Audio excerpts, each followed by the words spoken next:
भूतिया ट्रेन। ये कहानी एक छोटे से गांव के पास के रेलवे स्टेशन की है, जिसे लोग भूतिया स्टेशन कहते थे। स्टेशन वीरान और सुनसान रहता था। वहां बहुत कम ट्रेनें रुकती थीं और जो यात्री उस स्टेशन पर उतरते या चढ़ते थे वो कुछ अजीब घटनाओं का सामना करने की बातें करते थे।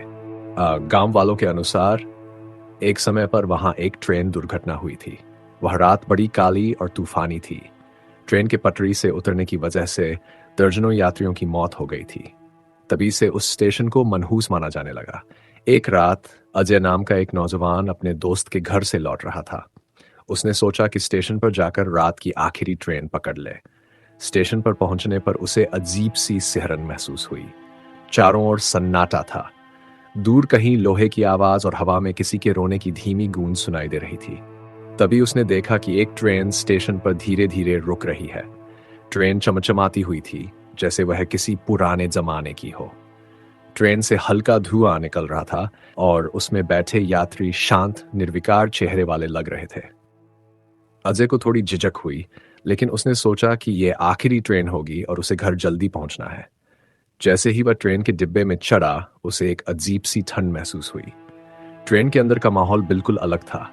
लोग बिना हिले डुले बैठे थे, उनकी आंखें अजीब सी खाली थीं। ट्रेन अचानक तेज रफ्तार से चल पड़ी। अजय ने खिड़की से बाहर देखा, लेकिन बाहर सिर्फ अंधेरा था। उसे लगा जैसे ट्रेन किसी दूसरी दुनिया में जा रही हो। उसने एक यात्री से पूछा, यह ट्रेन कहाँ जा रही है?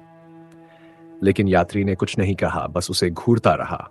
धीरे धीरे अजय को समझ में आने लगा कि यह कोई सामान्य ट्रेन नहीं है।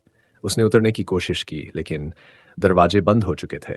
अचानक उसने एक पुरानी महिला को पास आते देखा, जो फुसफुसाते हुए बोली, तुम यहाँ नहीं होने चाहिए। यह ट्रेन उन आत्माओं की है जो इस दुनिया और परलोक के बीच फंसी है। डर के मारे अजय का चेहरा सफेद पड़ गया। वह घबराकर चिल्लाने लगा। ट्रेन की रफ्तार और बढ़ गई। तभी अचानक एक झटका लगा और अजय की आंख खुल गई। वह स्टेशन के प्लेटफॉर्म पर पड़ा हुआ था। ट्रेन गायब हो चुकी थी। गांव वालों ने बताया कि वह ट्रेन अक्सर दिखती है, लेकिन जो उसमें चढ़ता है वह कभी कभी ही वापस लौट पाता है। अजय ने फिर कभी रात में ट्रेन पकड़ने की हिम्मत नहीं की। उस स्टेशन और उस ट्रेन की कहानी आज भी गांव में रहस्य और डर का विषय बनी हुई है।